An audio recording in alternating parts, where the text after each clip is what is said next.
County Board of Commissioners meeting to order. We thank you for your patience. We're trying to work through a few technical and personnel issues. We had two commissioners that were going to be out, Commissioner Jones and Commissioner Thrift. And then Commissioner Frazier's running a little late. And then we just heard that Commissioner Walden had to phone in today. He's not able to be here physically, so trying to work all that out. Mr. Brown, has the meeting been properly advertised? Yes, sir, it has. Thank you, sir. So at this time, we will have our prayer and pledge of allegiance. Pastor Richard Hayes is going to come and introduce a guest he has with him, as well as share some new information with us about changing of the guard. Good afternoon, Commissioner or Chairman Lovett and Commissioners. I'm here. Probably won't be the last time that you see me, but there will be a changing of leadership, transitioning of leadership of the United Ministerial Alliance. I have with me Bishop Kevin L. Betton of Cathedral of Praise. He's going to lead us in our prayer on tonight, and I'll do the pledge, and together we'll just continue to be a team to help serve the community through the Ministerial Alliance with him taking charge. Thank you, sir. Amen. To our chairman and to all of our commissioners, thank you so much for the opportunity to be here on this evening. Let us pray. Our Father and our God, we're so thankful and grateful unto you for this day that you have made. And as we come with grateful hearts as we assemble as members of our county. We ask that you would look upon our commissioners on tonight as business shall be shared and discussed. Bless the citizens that are here as well. And as we come, Father, we lean on you and look to you. And we thank you for all things. We ask it now in your Son, Jesus' name. Amen. Amen. Please stand for the pledge. I pledge allegiance to the flag of the United States of America and to the republic for which it stands, one nation, under God, indivisible, with liberty and justice for all. Thank you, gentlemen. Do you have anything for us? No, so we just look forward. Thank you for your service for a number of years. Yes. And like you say, you're not going away. You just Not going step anywhere. inside. And we we're look gonna forward be to working stepping with aside. Yes. Bishop Betton. Thank Bless you, you, sir. yes. Thank you. All righty, our minutes for the month of March require our approval, March 7th and March 16th. We accept the minutes. Motion second, we Second. accept the minutes from March 7th and March 16th. Any further discussion? All in favor, let it be known by show of hands, please. Or say aye. Aye. All opposed? Minutes are approved. Thank you. Proclamation, National Public Safety Communication Week. Ms. Erica Smith.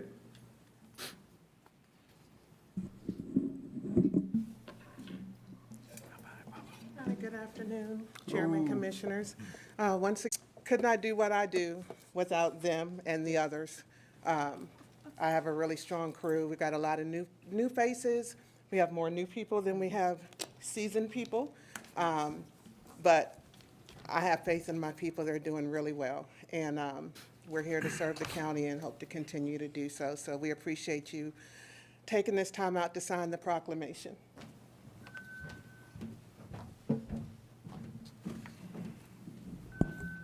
This is a proclamation in honor of National Public Safety Telecommunicators Week, April 9th through the 15th, 2023.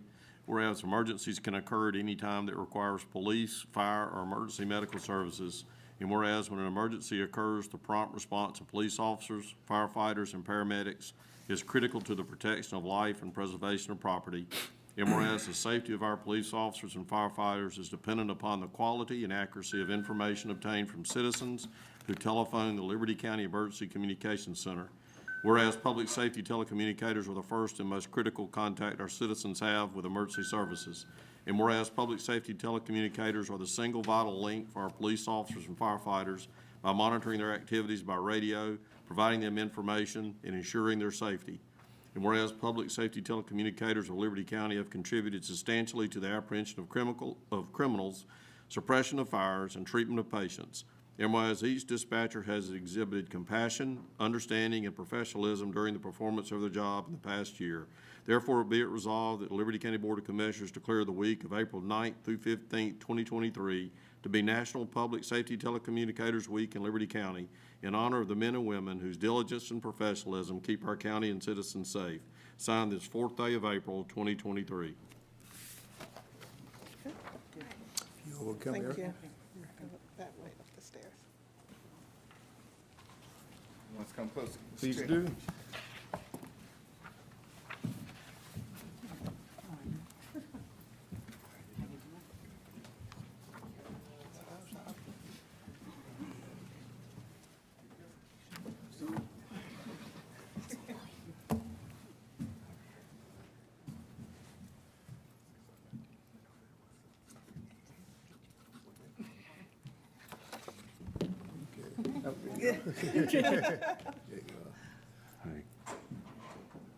Eddie. Thank you all. Appreciate you. Appreciate what you do. Good to have you guys aboard.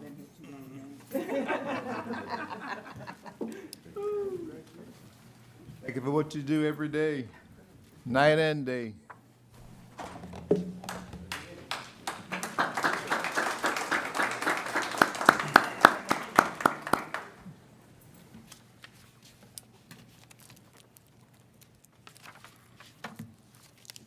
All right, departmental reports. You're not Jeff. Lori? Rezoning petition, 2 rezoning petitions. Yep. Mr. Okay, good Chairman, we need to go into. Thank you, public sir. hearing, please. Thank you for reminding. Chair, entertain a motion to go into a public hearing. So moved, Mr. Chair. Second. All in favor, show of hands, please. Unanimous, we're in public hearing. Good afternoon, everyone. Today I have rezoning petition 2023016 LC. A rezoning petition was submitted by Daybreak Industries, Inc., owner to rezone 10.12 acres more or less from AR1 to A1 to, from AR1, A1 to I1, which is industrial district, for a storage warehouse. The property is located at, with this change, cause a domino effect or encourage sprawl? Yes. And there was no unique historical sites noted. No, the property is not in a flood zone. Is it spot zoning and unrelated to existing patterns of development? Yes. Are there any unique conditions which support approval or denial? And on March 21st, at the last Planning Commission meeting, the recommendation was disapproval.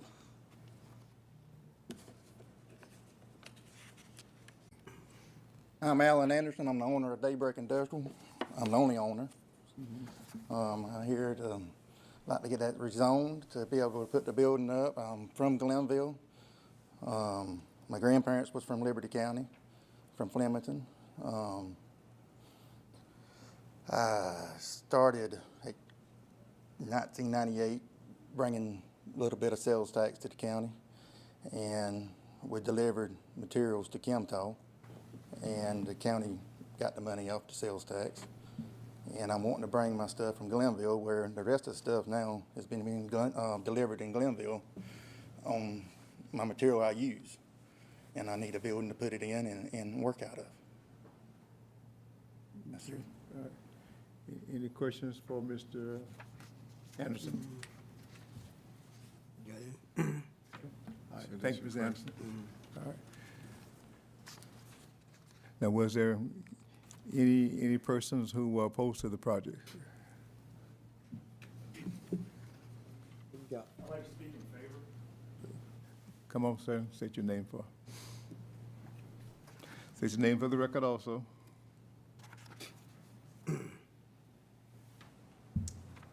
My name's Elliot Wilson with MESAC Engineering. Just a couple things I wanted to add to that is the applicant is looking to expand his business and keep his business in Liberty County. And I think that should hold value to the council here tonight. Furthermore, I know there was discussions of buffers. He's more than willing to exceed the buffer limit required in order to place this building on the property. And the distance. Yeah, so can you pull back up the survey? Yeah, that should be good. So I'm not familiar with what's required at this point. I just know that whatever's required would be exceeded. So I think from looking at this drawing, it would be over 100 feet away from all property lines. vegetative buffer.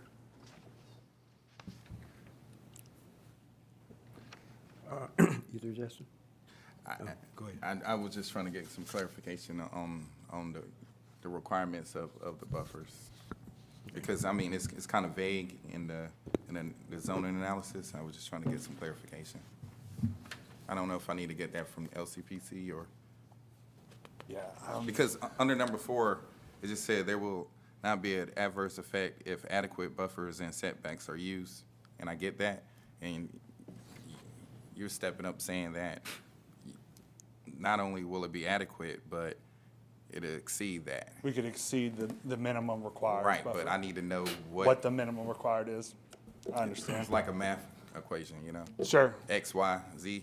But if I don't know what X, Y, or Z is, I can't figure it out. So I was just trying to figure out what are the technical requirements for the buffer Okay. in that area. Now, let me ask a question. We're trying to change the zoning from A1, AR1 to I1, correct? That's correct. It was just recommended by LCPC. Industrial would be the proper zoning for this use. Now, are you familiar with the zoning, spot zoning? Yes, sir. Now, although I heard what Ms. Park said, that there's some other property further down the road, don't know exactly which side she was talking about. Let's see here. Yeah. Laura, right there, where's that piece of property at right there? I don't know exactly like how far it is down the road. Yeah, on the same side of the road, south side. Yeah. It is.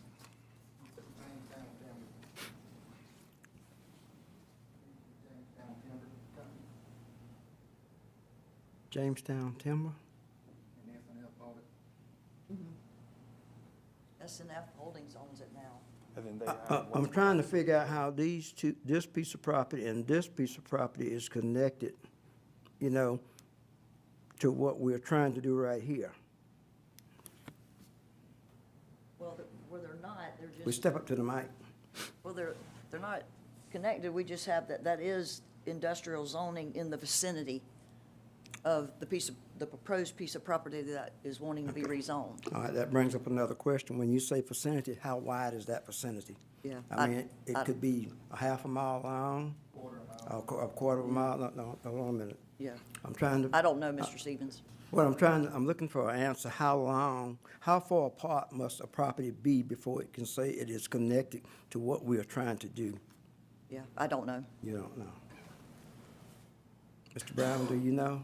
Well, I think it'd be up for interpretation to what somebody means by vicinity, whether that be a quarter mile, half a mile, but I don't know what they use. I will tell you that the Planning Commission staff in their meeting as special conditions recommended to their board approval, but as part of that, special conditions, including an existing berm that was already in place on the property edge, and also to maintain a 100-foot vegetative buffer from all property lines.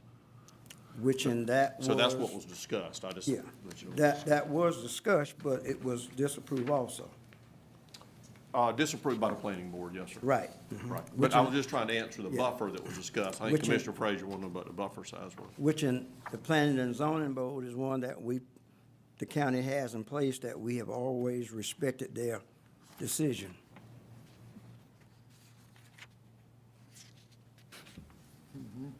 Do we have anybody against it, Mr. Chairman? I was waiting for you to Oh, get done. sorry. Thank you, sir. All right, anyone who opposed to the rezoning petition want to come and speak to the commission? It's a public hearing, so now's the time. Ms. McIver?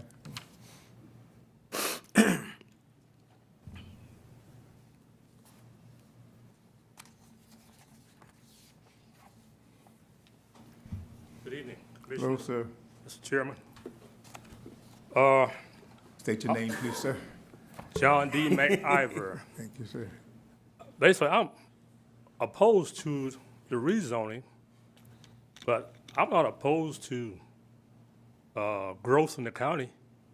I'm just opposed to the negative effect that certain zoning may bring to a certain area.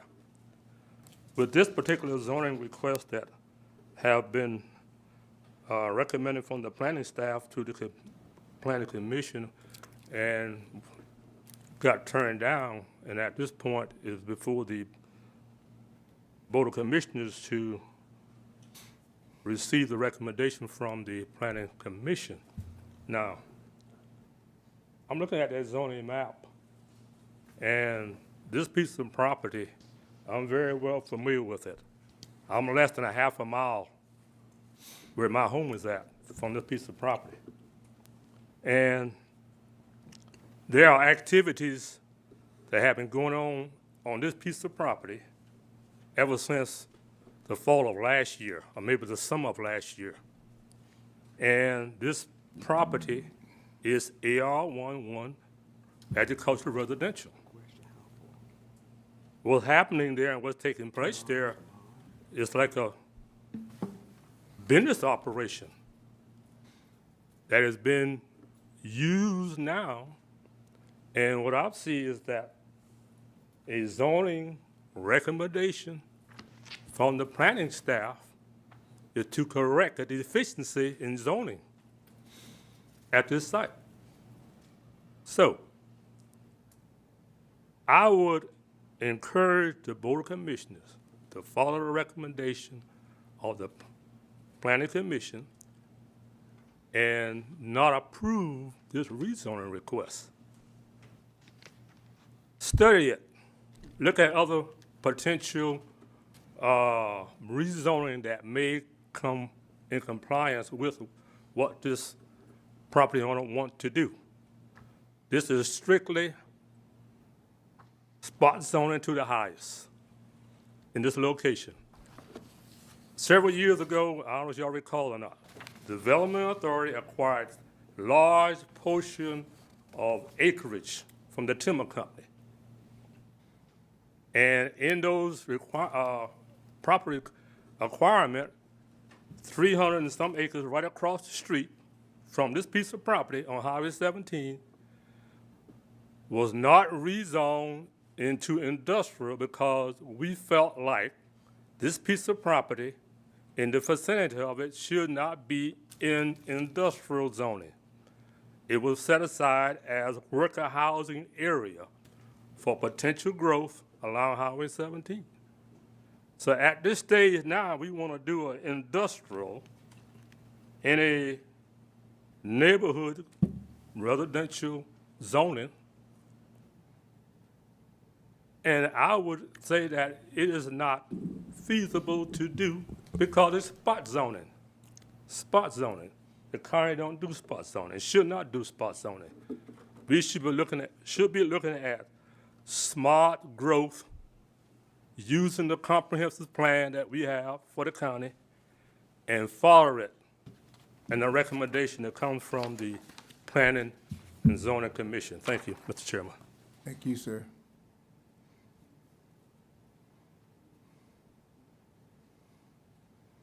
Please state your name for the matter of record, please, sir. My name is Charlton Hargrove, here in Riceboro right there. And I just want to piggyback on Mr. McIver was saying.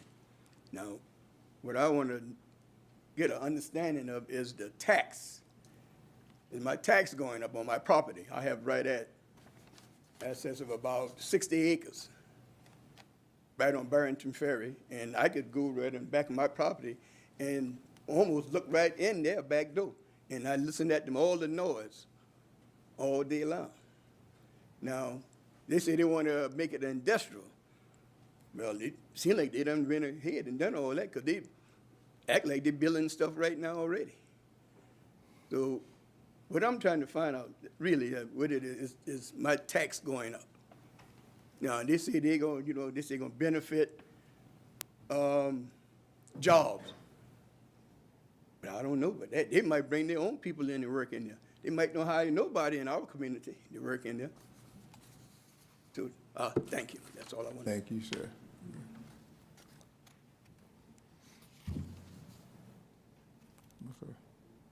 Good afternoon, Commissioners. Lou. Evening, rather. My name is Charles Williams. I was here at the last zoning when they disapproved the authorization for such. We as family have property down there also. And I'm concerned about the idea of industrial usage, from residential to agriculture. All my life there has been agriculture and residential. And people are building slowly. I don't feel that such an operation, I mean, it's going to be a warehouse or a storage facility.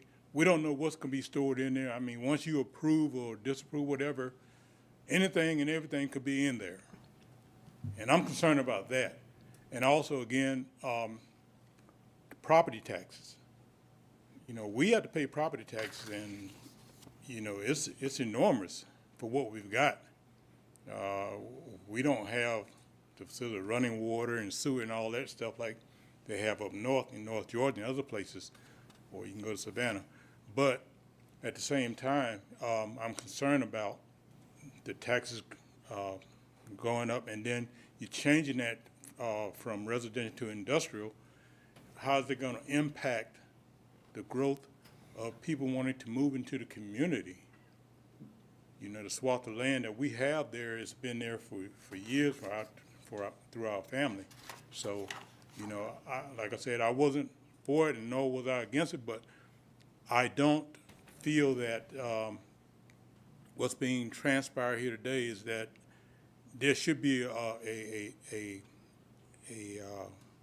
facility right in our area. And again, if you look on Highway 17 on the other side, there's a lot of land over there. Nothing's built over there. So why build in a residential community? Where's your property, sir? It's right along here. Ours are combined together. Okay. So right along Barrington Ferry? Okay. Yes. Okay. All right. All right. Mr. Chairman, I think it's that piece right there. Okay. All right.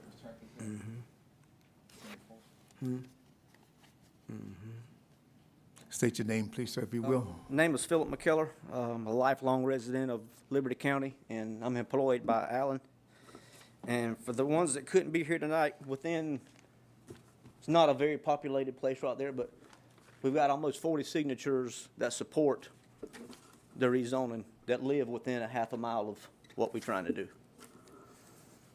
If y'all want to. Yeah, if you give it to our county manager. Mr. Chair, Thank you, sir. Ms. Cook, you want to say something? You want to say something? Hold on a minute. Good evening. Yeah. To the chairman and commissioners, I live within a half a mile. My name is Gloria Cook Osborne. I live at 3287 South Coastal Highway, and I don't recall a petition.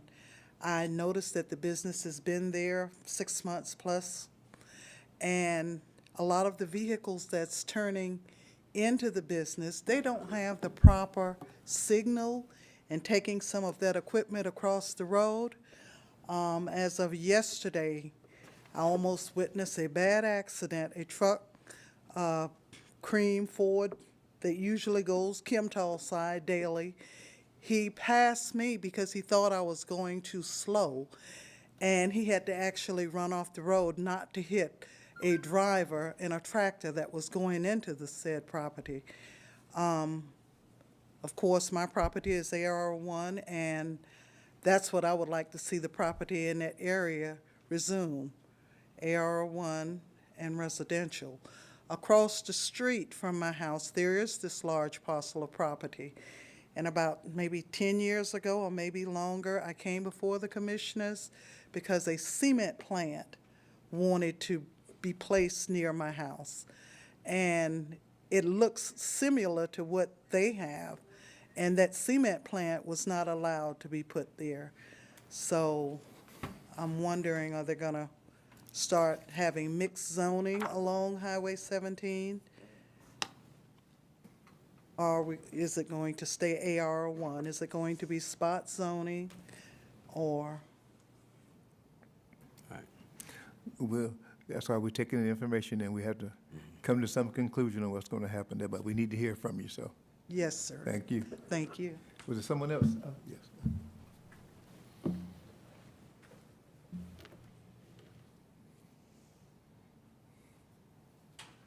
I live at 2693 South Coastal Highway. Which one of those is yours now? Help me out.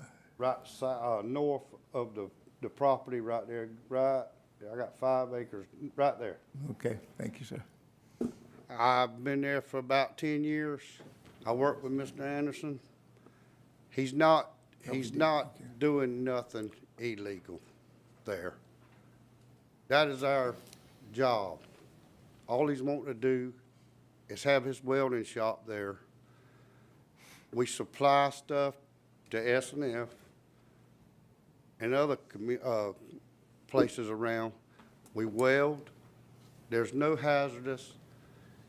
So, I mean, no, everybody I've talked to next door to me, my next door neighbor that butts right up to him, he said he has no problem. He signed a petition. I did get the petition signed on several. Some I went by their houses. They wasn't there. I did not go back by, but we got several. And I can't see where we doing nothing wrong. If you would like one day, come down and look and see what we do. But the man's trying to make an honest living. There's several of us in the community that work there, that work out of there. We park stuff there, and there's no reason for not rezoning it. Across the road's gonna be a zone eventually. S&L's got it. It's coming. Everybody knows it. So that's all I got to say, but anything, Yeah. yes, sir. Your name, please. We didn't get your Charles name. David Phillips, Jr. Okay. All right. Is that everyone speaking for or against? Chairman, I had a question. LCPC? No, for Joey. Joey, you read something, and I kind of confused me. Now, I know on this handout here, it says disapproval, but you said that the notes from the planning commission was for approval? I believe that's, Lori can confirm that. I believe that staff had recommended to the planning commission. Planning commission does, obviously, the board that takes the final action. When you say staff, you're talking about Jeff and his office? Right. Okay. So we did the zoning analysis and we recommended approval, and then from March 20. And then it went to the planning commission, and they voted it down. Yeah, I was looking at I guess it's 12 or 13 things in the zoning analysis, and none of them seem to be that, overbearing or out of line. I was just wondering, when you said that the staff was, that went out and did the field work, that their recommendation was for approval, but the board voted against it. Okay, all right, thank you. Lori, if you will, Lori, please. So if I heard correctly, the zoning request has come about because LCPC is recommending that they change the zoning based on the activities at the said property? Have I got that right or close to right? Yes, sir. So so when he came to get his permit to do the new building, that's what started off? No, sir. No? No, sir. Take me back, take me back. MESAC Engineering came in and did a rezoning for Mr. Anderson. Yeah. They came in just to do a rezoning just like everybody else. So that's what this is here for, just for his rezoning. So, all right. But that's tied into the new building? Yeah. Yes, sir. All right. So had it not been for that?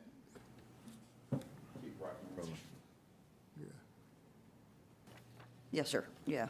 I mean, that's, what he came in for was to do his rezoning from the ag to the industrial to place the new building on there. Then I must go ahead and ask then, for the building that's there now, how did that miss being rezoned for the activities going on there now? Yeah, I can't answer that, Mr. Levitt. I didn't work there then, so I don't know. I don't know anything about the history of the existing building. Mr. Chair, Ms. Laurie, do they have a business license for where what they're doing now in that facility? They don't? Not that I know of. Alan may.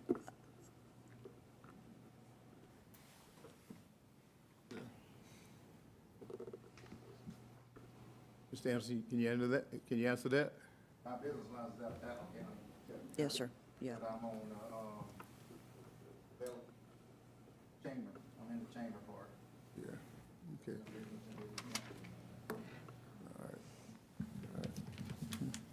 So I really don't get paid out of that building. But, Mr. Chairman, can, I have so many questions.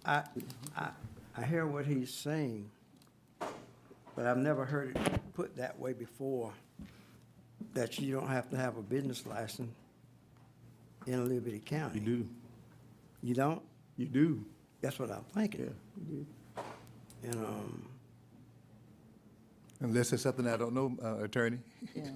Unless it's through There are some exceptions in the occupation tax license or business licenses for businesses that have multiple locations. The theory being you shouldn't assess a business permit fee on one business that does business in multiple locations. I don't know if the exception applies to this business, but that is true with some businesses. If you have multiple locations, even outside the county, only one business license in a jurisdiction is required. But I don't know if it applies to this business or not. well, out of being up here for 24 years, this will be my first time hearing that. Yeah. To be honest with you, I have so many questions. I think the questions that I have can't even be answered tonight, honestly. Go ahead. From what Mr. Davis's, the question about the license, and I mean, that's just me. I can't speak for the whole board. I just have questions about the buffer, I have questions about the business license, I have questions about what is the true definition of spot zoning, what's the vicinity, and just like Mr. Brown said, I mean, I guess from legal terminology, you know, it's the eye of the beholder. I just don't understand, and I don't understand, like, also, why does it need to be rezoned now if it's already existing business there, regardless if it's running legally or illegally? Me personally, it's just a lot of questions on my end. I don't know. I wish we could, it's not in my district, but I wish we could table this or whatnot and get a little bit more clarification, but that's just me. But Mr. Davis. I got 160 vendors that goes to S&S right there. Understood. And there's 3 that pays taxes, or 2 got business licenses in every county. I respect that, but the gentleman who came up in front of you all, they pay property tax too, so, but I do appreciate that, I'm talking though. about business license. I understand, but the question was if you had a business license, so, I mean, just, Yeah. right. I agree, Commissioner Fraser, but I think we could, the business license issue, we go downstairs in the morning. We can rectify that. Yeah, we could Right. find out what Mr. Davis said, if it falls into that category, we could find that out, tomorrow morning at 8 o'clock. I mean, there'll be somebody down there that we can Right. get an answer to that. But I would think that, if you're doing business in Liberty County, that you should have a Liberty County business license. But if he don't need that, then that's fine. But we could get answers to that, tomorrow morning, Mr. Chairman, on that one. But, you know, I mean, we're here for a zoning petition. Yes, sir, he can hear you. Good afternoon, Commissioners, fellow Commissioners, and audience, Mr. Chairman, Who's that? and the Honorable John McIver. I've listened to a lot of things here. For those of y'all that don't know, this is Eddie Walden, and I'd be there, but I'm a little bit under the weather. But I'm not under the weather that where I don't understand what's trying to be done. I think you got a young individual wanting to try to come to Liberty County. that has worked at NCF, CNF, and Interstate Paper and around different places. And he's probably got the cart in front of the horse.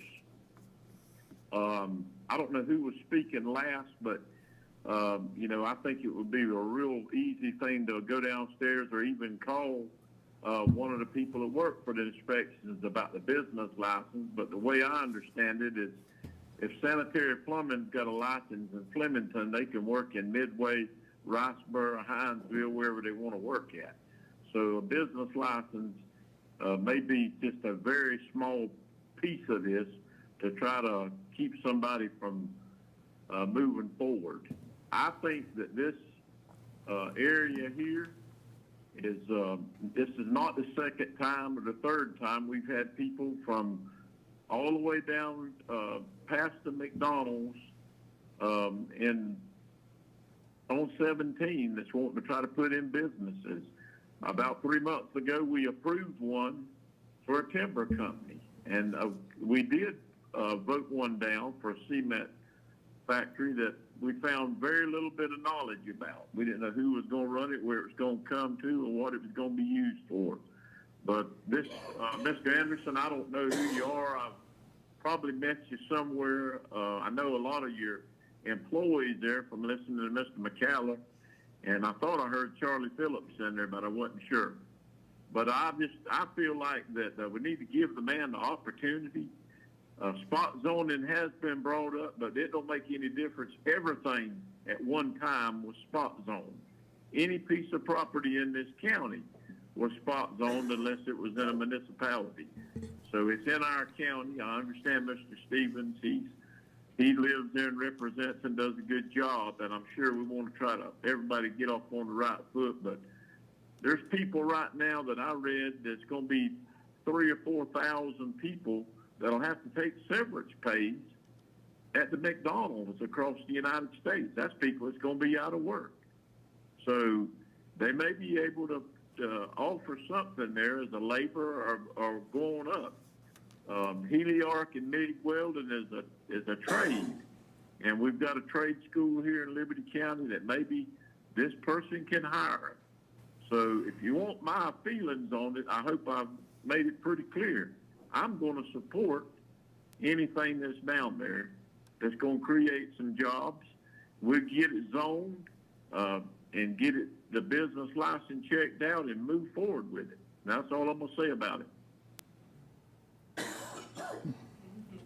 All right, thank you, Commissioner Walden. All right, Commissioner Stevens, there's several observations, and I apologize about that if I don't get them all in order. Mr. Attorney, will you come to the program?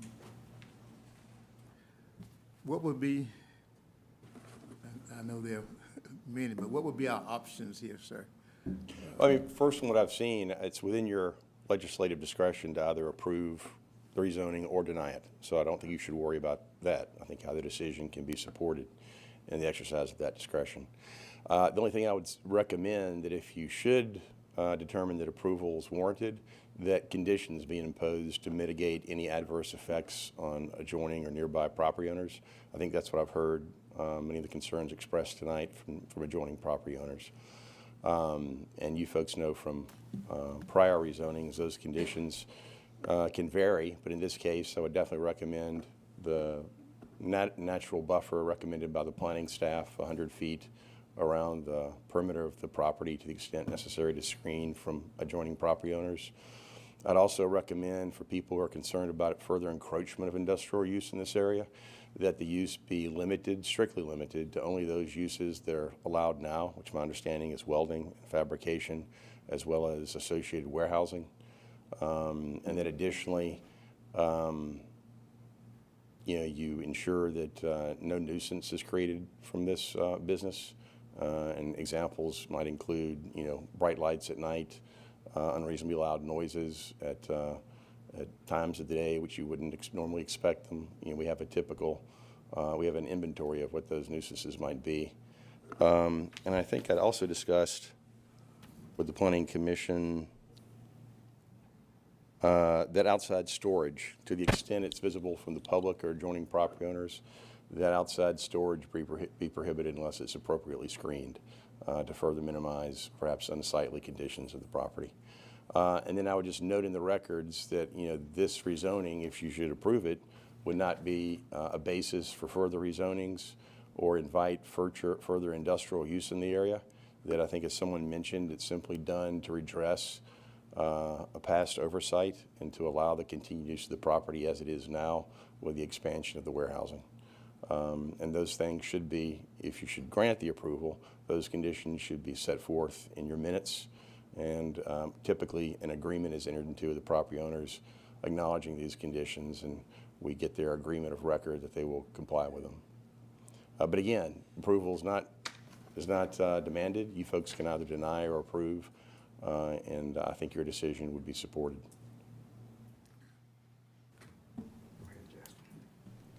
Commissioner Stevens. And of course, you're free to table the issue, as one of the commissioners has mentioned as well. Mr. Frazier. Oh, I mean, I think how I feel about the situation is already been spoken about. In my opinion, I don't have enough information, and especially what our attorney just set forth. I would like Mr. Anderson to have that in writing, to give him an opportunity to review it and see if he still want to move forward with those recommendations from us, if we do have any. As well as to allow the property owners in the area Adjacent to property owners to consider it as well. Okay. I mean, that's what we've done in the last couple months with other rezoning with industry. I don't see why we should do anything different right now. When will we bring it back to the commission? What's your... Yeah, and Mr. Chairman, also the paving of the road going in, out, it's a narrow road, egress, and since it's gonna be bringing out equipment and supplies, we need maybe not a decel lane, but the, what's the proper word for it? Acceleration lane on the outside, like you go into Chemtall. And I mean, we need to look at also no work on Sundays, because you got a church right there. And so I agree with Commissioner Frazier that maybe we need to put all of this in writing and table it and bring it back to us so we can have a chance to look at it. Well, discussion? Well, no, I was prepared to vote, but I was just thinking when Commissioner Walden spoke about at one time, just about everything was probably zoned different. And I was thinking about where I live, and I'm born and raised in Hinesville, but where I live now is called Timber Ridge. That's what it's called. So to give you some idea what it used to be. But it's residential now, so things do change.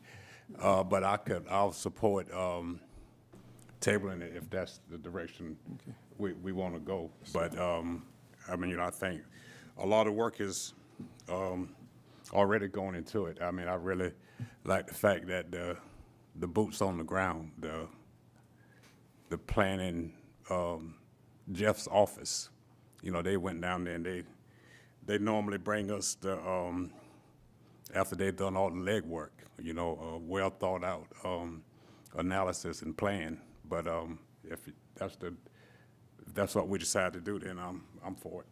I look at it that we're doing this as we did the other rezonings in and around Tradeport East, where we ensure that we try to support the developer as well as the citizens. So this gives another chance. And then Attorney Davis has given some additional options to explore. So let's take the time to do that and then bring it back to the county commission. Yeah. I will say, Mr. Anderson, I'll tell you publicly, my issue is that if my mama said this didn't start out right, it didn't start out right. That's why I asked, how did the whole rezoning issue come about? It's because you wanted to add the additional building, but once the homework was done, we found out that the property was never, am I right, zoned for industrial. So that's a complication, but I'm not saying we can't work around it, but that is something that I note that this did not start on the right footing, so hopefully we can get around it, so, and work with it. So, Chair, take a motion to, I make a motion, Mr. Chairman, we table it for, Kelly, will we be ready by mid-month, or you want to do it next month? You could do by mid-month. I probably best to give the, area residents as well as the applicant an opportunity to review the conditions, but I could have perhaps proposed conditions after consulting with the staff, ready tomorrow. So mid-month might be fine. That's your. okay. Now, take your time, Kelly. I don't want to see that bill. He said tomorrow. Ms. Parks, Laura. This is the first time that I can say that LCPC has voted unanimously to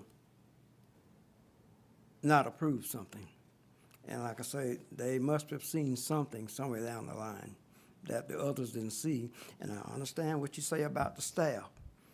That staff is just like the administration staff for the commissioners. They can go out and make discoveries and everything else. But when it comes back to this board to make the final decision. So that's what that board of LCP commissioners over there did. Yes, sir. I just want to put that out there. And also, Mr. Anderson, I just want to let you know that, I mean, we're definitely not against economic growth here. That's not even the question. It's just to make sure that we have all our Ts crossed and our Is dotted. We got to have one set of rules for everybody. Yeah. So, For everybody, we can't have different rules for different people.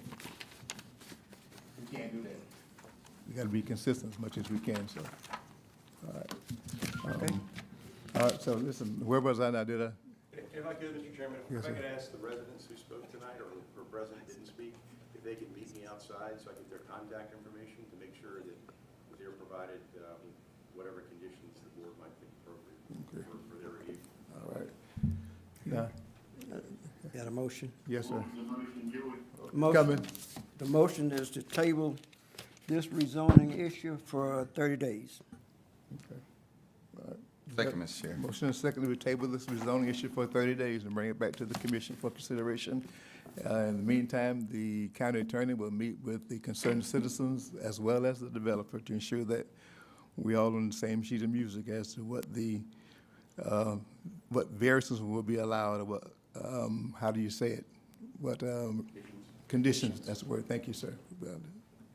And then we'll vote at that time. Any further discussion? Are you there? Yes, sir. Mr. Chairman, Yes, sir.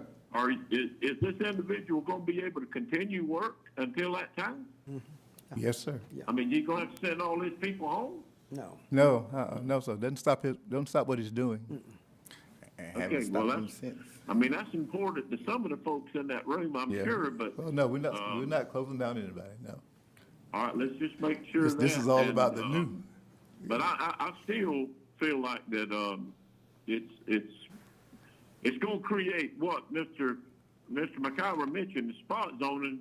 There's gonna be people all over this county now that's gonna be going and checking on everybody else's spot to make sure that they've got no trucks parked in their driveways, no travel trailers. So let's just understand what we're doing here. I'm not in favor of it one bit. I can tell you, I think what we're doing is the wrong thing for the wrong reason. But y'all go ahead. Thank you, sir. Now, Mr. Chair. All in favor of, I'll vote against it. Good. all in favor of tabling, let them know by show of hands, please. All right. All opposed? I'm opposed. All right, sir. Motion passes. Good, glad you're not here. Thank you, sir. Mr. Chairman, Mr. Hargrove, Hockey, what we call it. Mr. Hargrove, I think some of the concerns you brought up, that probably, we could probably get with Mr. Brown and maybe, you know, you're talking about taxes, maybe, Ms. Roberts from the assessors and Mr. Jones, the tax commissioner. I don't think that would, that wasn't his concern, Kelly, when you said you want to meet with him. Yeah, I mean, he may want to speak to him, but he brought up the issue of taxes being raised, and we could get you some answers probably from, just get with Joey on that if you would, Charlie. Okay. Okay, all right. So Mr. Davis is offering to meet with the citizen, in case you guys want to be excused. You don't have to, but if you want to meet with him, he's available. All right, Ms. Laurie?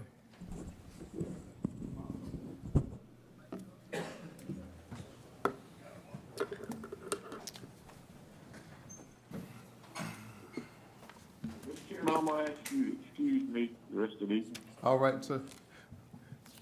Thank you. Thank you. Y'all have a good evening. Safe trip home. Yes, sir.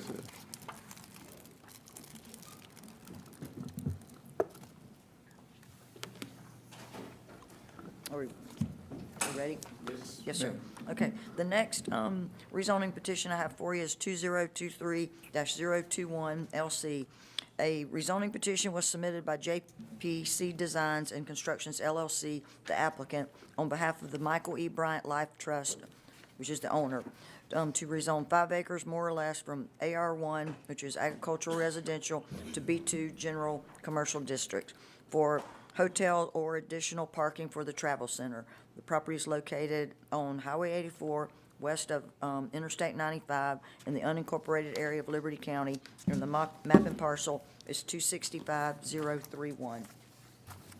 Again, next is just the public notification. The legal ads went out and the rezoning sign. And this is the vicinity map. And I'm not sure if you'll remember, but Jeff mentioned at the last board meeting that this piece of property was not part of the original rezoning for the conditional use for the city of Midway or the rezoning that the county had. It came in as a future development later, and it contains 5 acres. And this, of course, is just the zoning map, and the blue area here is the interstate commercial corridor, and this piece right here is the 5 acres that the board approved on March 16th already. And the conditional use from the city of Midway was approved on March 20th, and it is, of course, the blue section here. That was already. So it's just an additional 5 acres that is a separate parcel to the piece that was already been approved. Okay. The narrative from JPC Designs is requesting to rezone to B2 to match other parcels in the tract for possible hotels or additional parking for the travel center. And this is the site plan, and it's just this piece back here. I'm sure you've probably seen the rest of it, but it's this piece back here is that additional 5 acres. And if they do happen to go with a hotel, I don't believe Mr. Crosby's here. He could explain that a little bit better. But if they do have a hotel, if the hotel has less than 400 rooms, a DRI is not warranted. Like we would have to, it would not have to go back through another DRI study.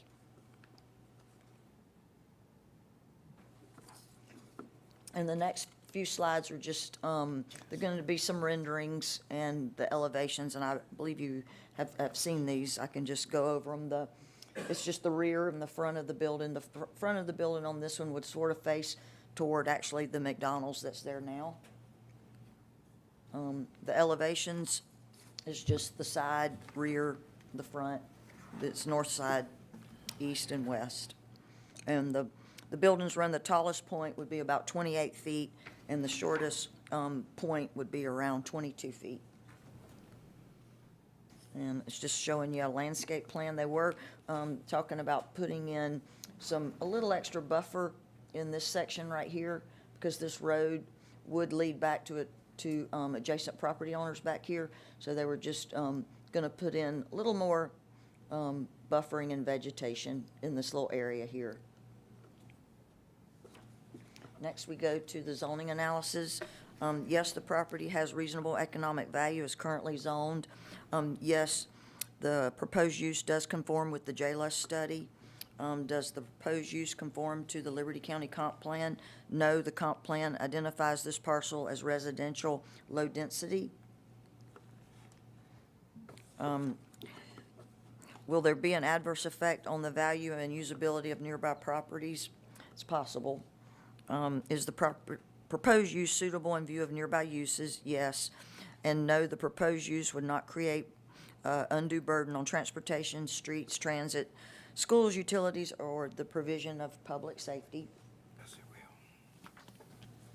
No, this would not allow a short-term gain at the expense of our local long-term goals. Would this change cause a domino effect or encourage sprawl? It could, possibly. There were no historical sites noted.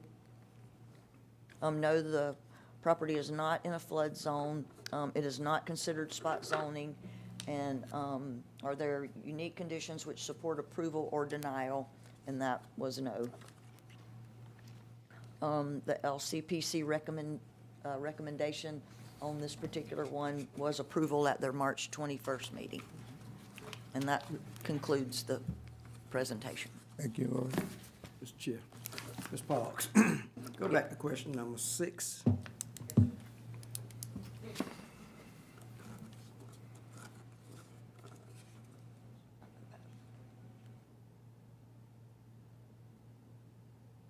Will this zoning proposal create an undue burden on transportation, including streets and transit?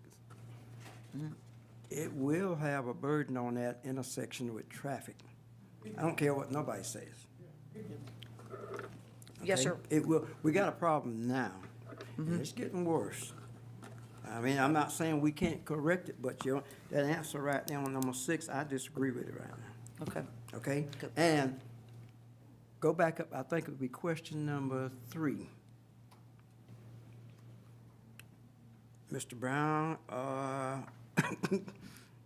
Mr. Chairman Lovett, how far does it have to be from Fort Stewart before number 2, the answer to number 2 does not affect anything way down in Sunbury? I mean, does that affect the whole entire Liberty County from Fort Stewart? Does this proposed use conform to the Fort Stewart The whole joint metro land? area, right? 3,000 feet. Yeah, it's a 3,000 feet boundary that's along the perimeter of the base out there, that's part of the joint land use analysis. So it would be anything that's inside that area that would need to be considered really as part of the JLUS. Better said, anything farther than 3,000 feet along those buffers doesn't even apply to anything. Right. Okay, I just need to get clarification. Tonight might be clarification night. Amigos. We're doing amigos. Get some straightening. Never mind. It's a song. All right. My bad. You recall this is Part B of rezoning. The first part was for the travel center, and this is the adjacent property that's county versus in the city of Midway. Right. That's why it's before us. It's just a potential site for potential hotels or whatever it will wind up being, but let's see, I'm probably slaughtering the explanation. You know. So gentlemen, we all come in, I was trying to remind the commissioners Yeah. where we were. Yeah. And Mr. Stevens, Mr. Crosby can probably explain a little bit more about the traffic study that will be done or has been done. Okay. Do you want to go back to the site plan or anything? Yeah, that'd be great. Okay. Good evening, Commissioners, Hello, sir. Chairman. Jeremy Crosby with Jones Petroleum and JPC Design and Construction. We have this in both parcels under contract to purchase, and the reason we're coming in second time was it was oversight in our office and our survey on getting all that filed for when we did it on the original zoning. So we had left out this back 5-acre parcel where it's showing the hotels, and we're just wishing to zone it the B2, just like we zoned the travel center parking lot that's in the county for that. As far as the intersection there, we've laid out the site plan and the intersection, talked with Trent about it and what the county and the GDOT has for long-term plan for the intersection there on East Oglethorpe Highway. So we're aware of that, and we laid out that site plan based on where GDOT and the county are asking for that intersection to be long-term. So, and we've also got to do a traffic study on this site, and You will or Trent will? we'll do it. And we've got, one thing I just got in the last 30 days is our facility in Jackson, Georgia, exit 205. I just got updated real traffic counts off the number of visits coming into that site that we can use. That we're not just using a book or somebody's dreaming up number. We got actual hard numbers for a week of traffic coming in that facility that we can plug in here for real live data. But So- we expect this location to be busier, correct? We hope so.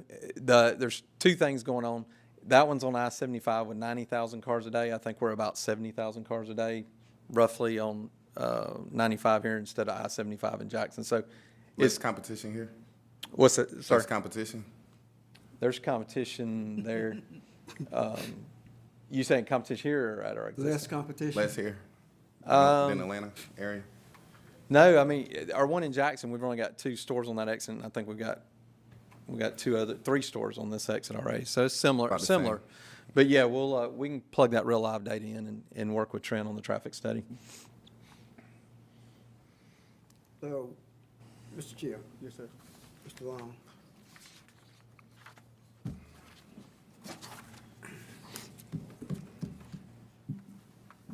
Yes, sir. how long before you would have your traffic study done for that area? My traffic study's on the other side of I-95. On the other side, so you don't have We've got a anything? draft now. We just had a few changes that we're making for another facility that's coming at the intersection of Dorchester Village Road, trying to wrap our changes up for it. We have, I was just emailing Robinson with Atlas. They're doing the traffic impact analysis for the intersection of I-95 and 84 that we're trying to use to help bolster getting the additional bridge on I-95. So, and then they'll have their traffic study that they all tie together. That's what I'm trying to figure out. So he's gonna do a traffic study on the west side? I- Hold on a minute, hold on. You're gonna do a traffic study on the west side. Trent, you're doing a traffic study on the east side. So these 2 traffic studies is still going up to that same overpass? Same overpass? Why could it not have been a consolidated traffic study done to get a good, clean figure on what's what? So that so we're clear, one thing that we're trying to make sure of is, in my office, is that we're all using the same data. We're using data from him. We'll provide him all of our data. We provide the data for the interchange. We're gonna provide his data to Atlas, as well as we're making sure that we're all incorporated into ours so that we use the same data when we create the traffic studies. So they all should Interface same together. consensus. Okay. All right. That's what I'm trying to. Yes, sir. I can only speak to what our site will do, and I can provide that data we've got from that Jackson, Georgia center that's taken in the last 30 days, so I'll be happy to share that. And then, yeah, forward it on. I'd to rather Atlas. the Liberty County data instead of the Jackson, Georgia. Well, I can't count it till we get it built. Yeah, so what normally happens is, the IT manual estimates traffic based on your fueling stations and your truck fueling stations and things like that. And it's generally a very conservative estimate, so it'll probably estimate a little higher than what he actually sees. So it makes your facilities a little better. Yeah, yes, there's gonna be a lot more traffic there. Now, one other question, Mr. Chair. Where's Laurie? She's gone? Oh, did you say something about a motel? That's his, he can speak to that. Yeah, we had drawn in 2 hotel sites there as placeholders. We're not sure right now. Right, not sure. We want a Just- general business. If hotels work, and matter of fact, I just got off phone about 3.5 hours ago with one of the major hotel brands, and he was talking about wanting to look at some other sites near some of our travel centers, and I mentioned this one might be one. So he'll look at it. I can't promise anything, but yes, sir. And the reason why I asked that, because I wanted to know, would it be 1, 2, 3-story? Or, I mean, I know you're looking at the future down the road now. I think both the two big hotel brands, I think they've got a lot of prototypes that are under 48 feet. So 48 feet or less.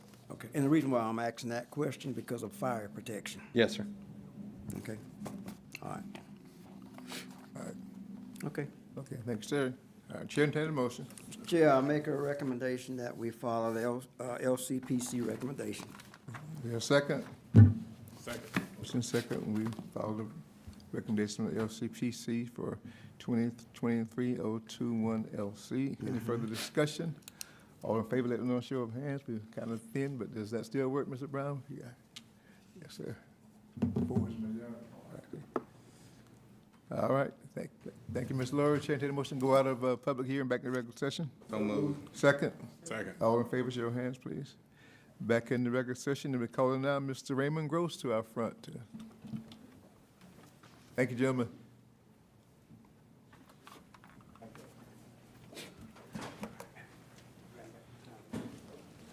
Good evening, Chairman Lovett. Hello, sir. Commissioners. Good evening.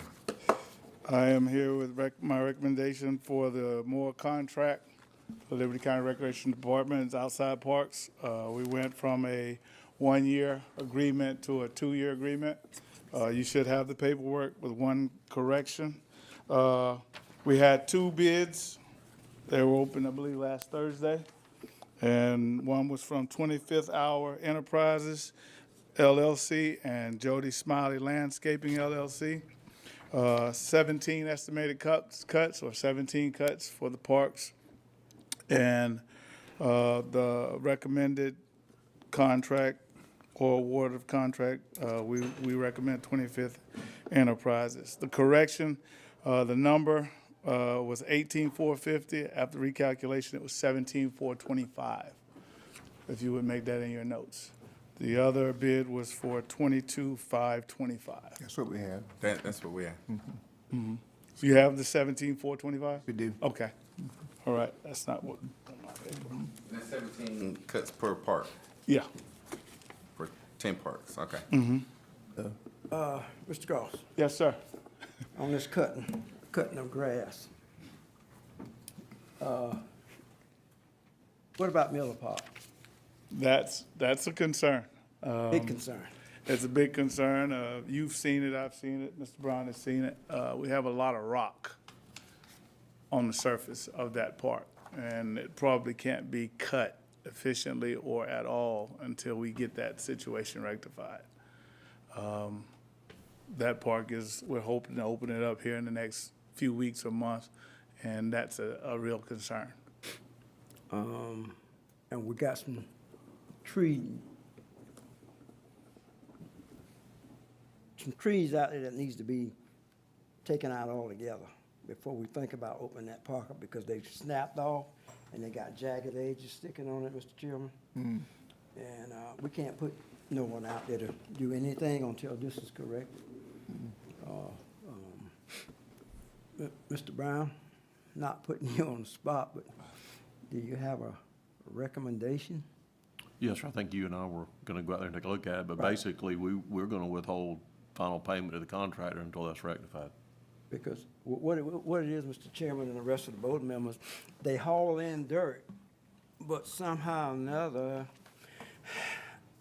all of that dirt got contaminated with a whole lot of rocks for the whole complete park. And,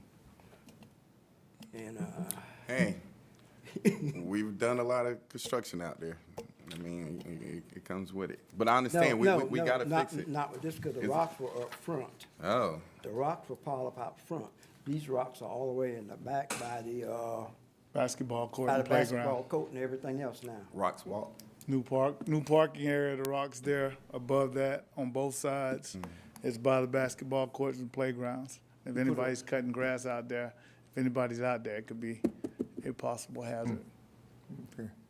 So you all communicated with the contractor? We already have. Okay, all right. And what about the play equipment that got ran over by the contractor? That information has been presented to them, to Trent, and they have that information. Written, correct? That was- Actually, it was the not the contractor on that Subcontract. project. It was the but fire. contractor on The the next project, subcontractor from correct. the fire station, right, It's already been presented to yeah. them. Written. So that could take up to, what, 4 months, 5 months? Depending on how soon they can get the equipment in. Yeah, okay. Yeah. Okay. Raymond, is Miller Park, the one that Commissioner Stevens was talking about, is that one of the ones that's in this proposal to be cut? Yes, yes, that's all the outlying parks. So, What we do if they can't cut, or we just add it on at the end of the contract to make sure that it gets cut. If they owe us those cuts, they hadn't been able to cut that. So we'll just get that in cuts back, or we'll take that off the contract. okay. All right. We have experience with this 25th hour. They have had contracts with Liberty County Rec before. Okay. They've also had contracts with the city and the Development Authority in the past. So they do a good job. I spoke to Paul Martin, my maintenance superintendent, and he says he has no issues with them, and he didn't when they had the contract before. Okay. Mr. Chairman? That's the one we had about 2 years ago? I think so. And by the way, Ms. Oh, you- Joey, I think when this came up last year, might have been a year before, we had talked about maybe extending it. And is this the first time that we've had a 2-year agreement? Okay. Let's just keep on moving up a little bit. Let's try to get it up, to 3. Because I'm just thinking about the people that bid, you know, that for us to have to come back every year. I think we had talked about extending it to 3, but I mean, we got 2, which is almost there. If we, and the reason being is that with the cost of, you know, materials and, I mean, blades and gas and everything that, you know, when the first year was up, we can talk about going up or whatever. But I'm glad to see that we did, you know, because every year is, you know, probably something that we need to try to get away from if we can. That's all I have, Mr. Chairman. Thank you, sir. Chair, entertain a motion? Chair, I make a motion that we accept the contract with 25? 25th, Fifth? yep, 25th Hour Enterprises. Okay, whatever you say. In the amount of $17,425. Okay. Need a second? Second? Second. Second. We're looking for him. Commissioner Frazier said he was with it. We got All a in second. favor? We got enough. Thank you, sir, Mr. Groves. Thank you.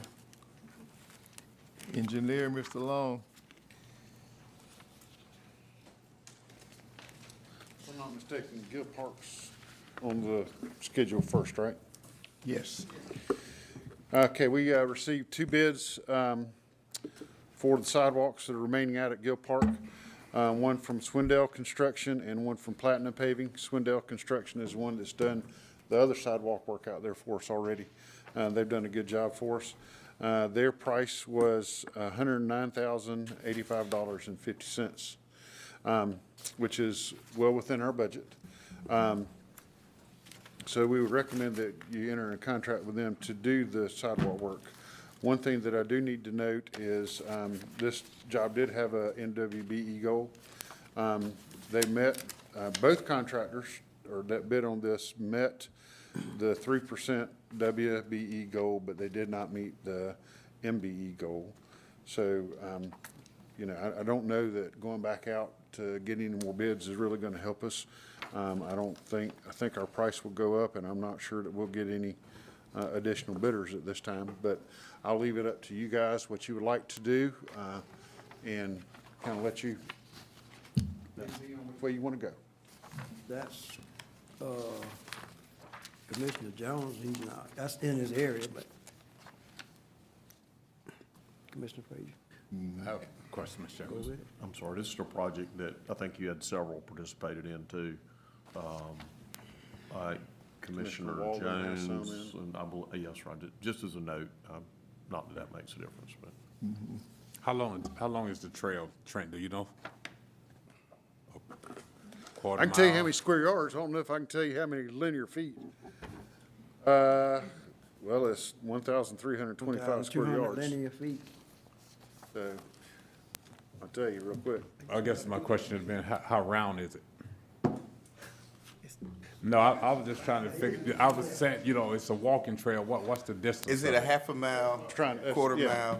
mile, mile? That's what I'm saying, now how many square yards, hold on. Who did you say one? Call them, I bet you they know how much it is. 2,385 feet long. Okay, do the math on that, is,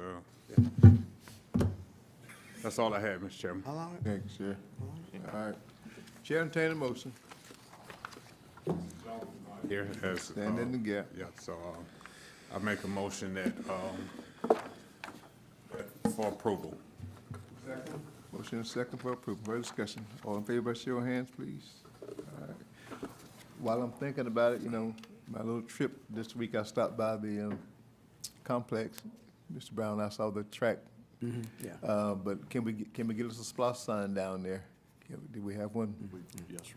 Okay. And, Mr. Chair, that track is 1562. 1,562 feet. That'd be best, closer to right. Trent, Yeah. I never received that email.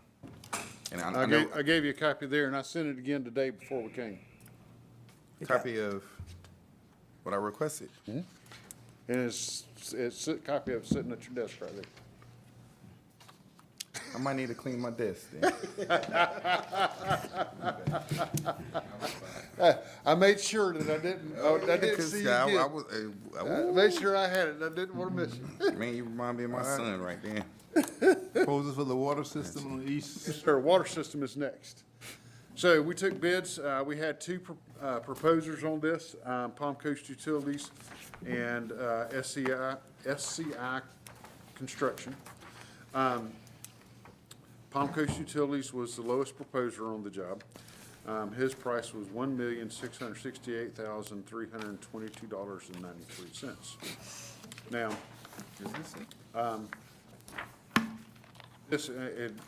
what we have available in the funding that we got for the grant is $1,029,468.75. Recommending committee sat down and we rated all the proposals that we got, and Palm Coast Utilities was the highest rated proposer. Excuse me. And our recommendation is that we enter into a contract with Palm Coast Utilities in the amount of $1,668,332.93. It's also recommended that we negotiate a change order to reduce the scope of the work to max available funding of $1,029,468.75. Now, that being said, what I wanted to show you was what we would end up backing down. So the original project connects to a 10-inch line that we have. This is the curve that comes around Dave Williams Road and I'm drawing blank, but anyhow, we come all the way down to Barrington Ferry Road here. And then we were gonna run a 10-inch line and we were gonna stop just short of the intersection with Barrington Ferry Road. We had a 2-inch line going up serving some houses here. We had an 8-inch line and a 6-inch line going around here so we could provide fire service for a few residents in this area. And we had 2-inch lines running down to pick up a couple of people in that area as well. So the area, to get down to $1,029,000, you gotta reduce by what's in the green. One of the things that we're talking about in our water council, and as you all know, we're talking a lot lately with water council and what we're trying to do regionally with the different water systems.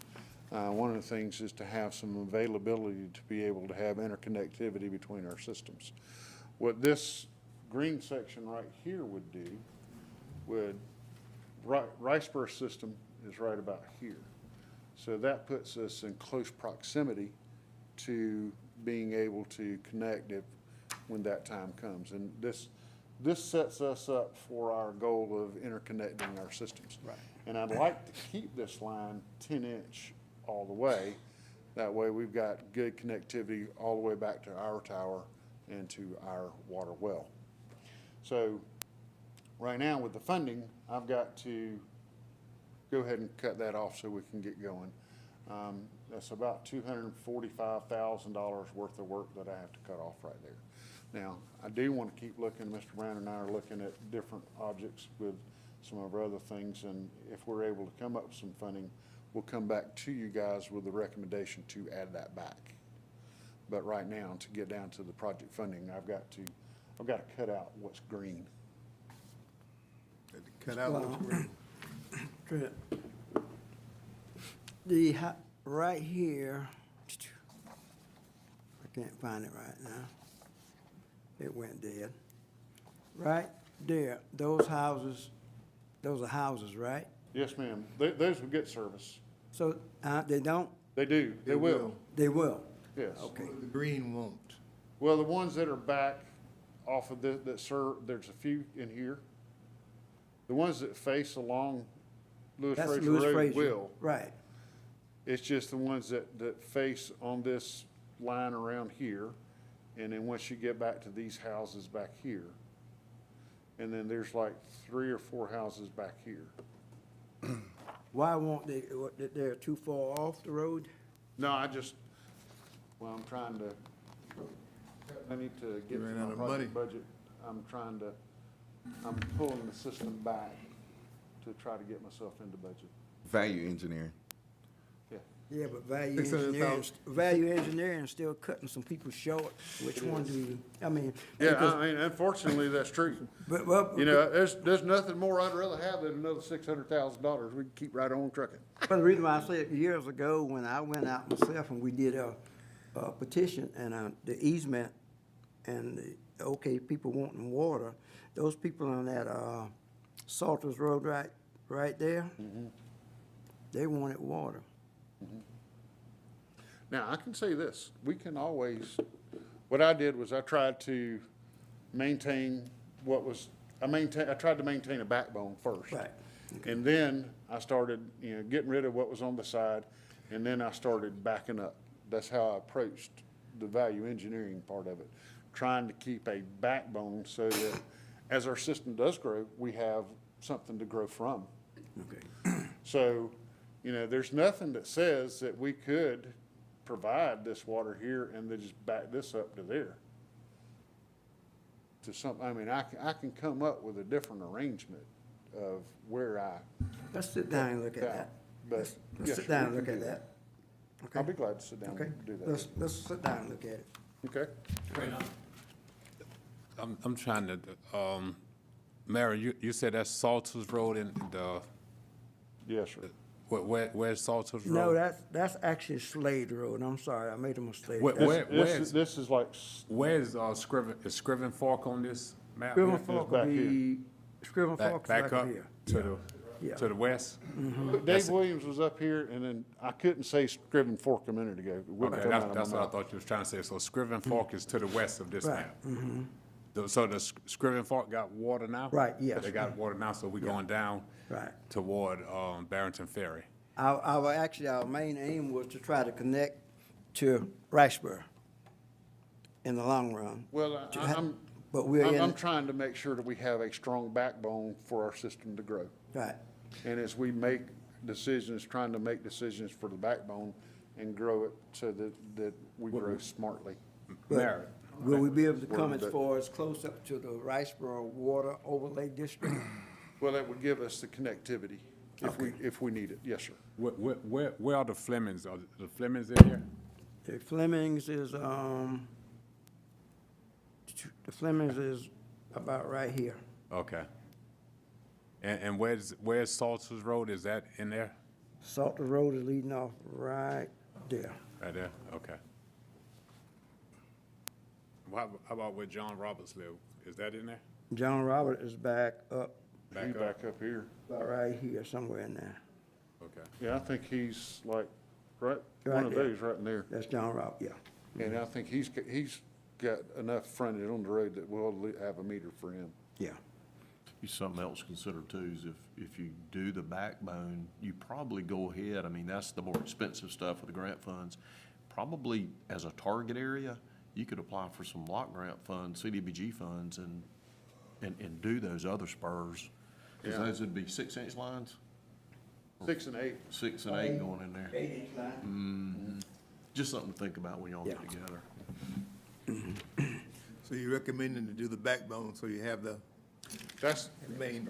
That's the technical part of me hear you. saying that. And Yeah. I do realize that, you guys are the deciding factor.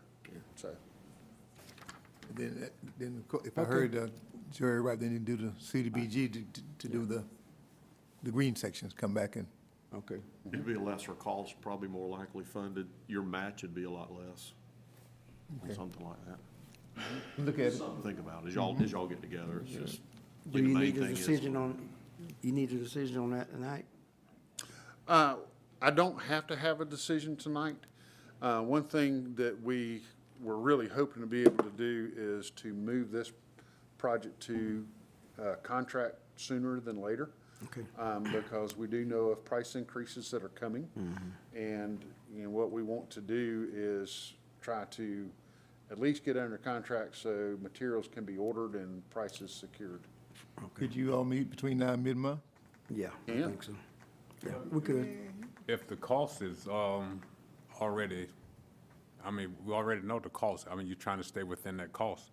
And I think you and Commissioner Stevens was going to meet to look at moving something. I mean, we Contingent upon? we could still do that. And You they can could- go ahead and do it, and I can get him. And I guess y'all got a baseline that whatever movement that y'all make, if you decide to make that, Stay within you just budget. need to know that you can't move outside that dollar amount. But as a matter of fact, I think that's really a good idea, because what that'll allow us to do is if we could bring Palm Coast into the conversation on what to take out and where we can move things around.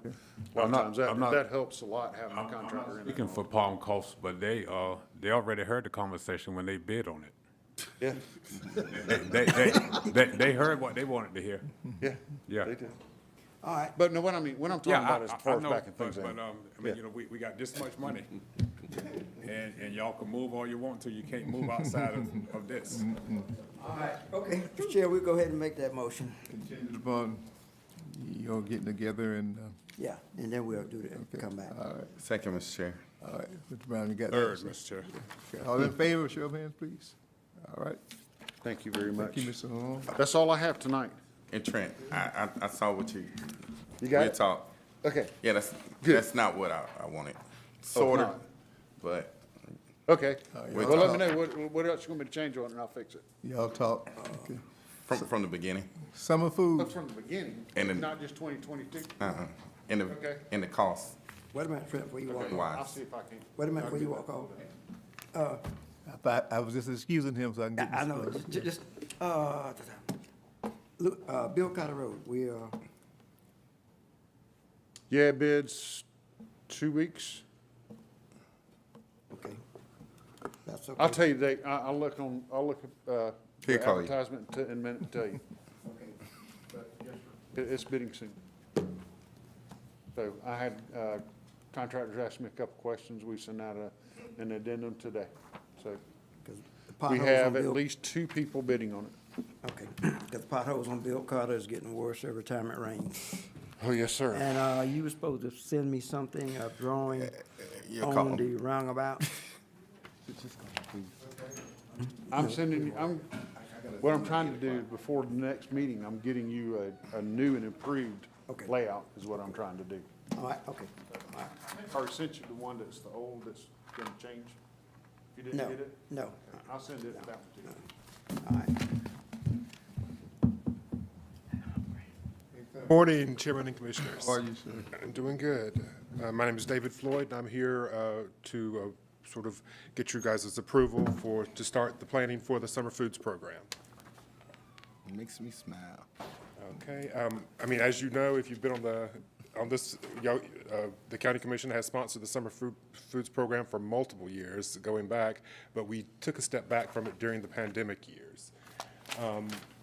Right now, the commission, we're trying to resume the program. So what we're going to do, we've already gone in and had me sent in for the training. So what we have to do, as we have to do, I mean, and just to go over a few of the rules for this, we can open up open sites around the county where anybody 18 years or younger or 19 years who are mentally or physically disabled, who participate in public or private nonprofit school programs for the mentally or physically disabled. And the meals are served to eligible recipients at the approved feeding sites, and those meals are eligible for reimbursement in accordance with annual meal reimbursement rates. I mean, just like as a coverage of some of the things we look for in a site, we for running water, bathroom access, We need refrigeration there if possible.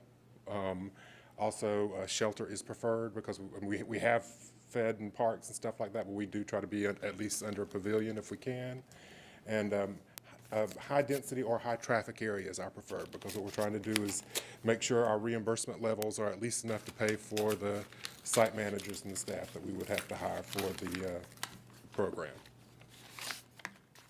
Okay, personnel needed, you'd need to hire the summer food program director, 2 site monitors, and then 15 site supervisors, preferably somebody living close to the site.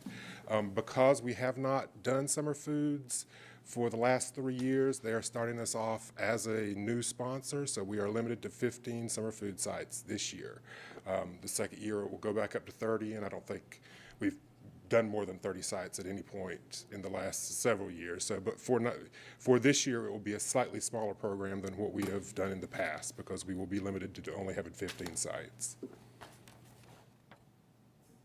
Okay, so there are some actions that have to take place just for us to start the application process for the grant.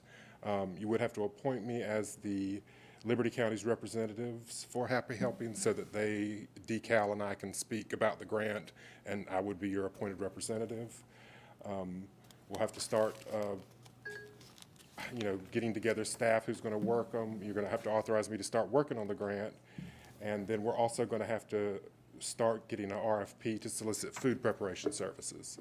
And that's why we're starting it a couple of months early, because we do need to find someone who will be able to provide food for us during the summer.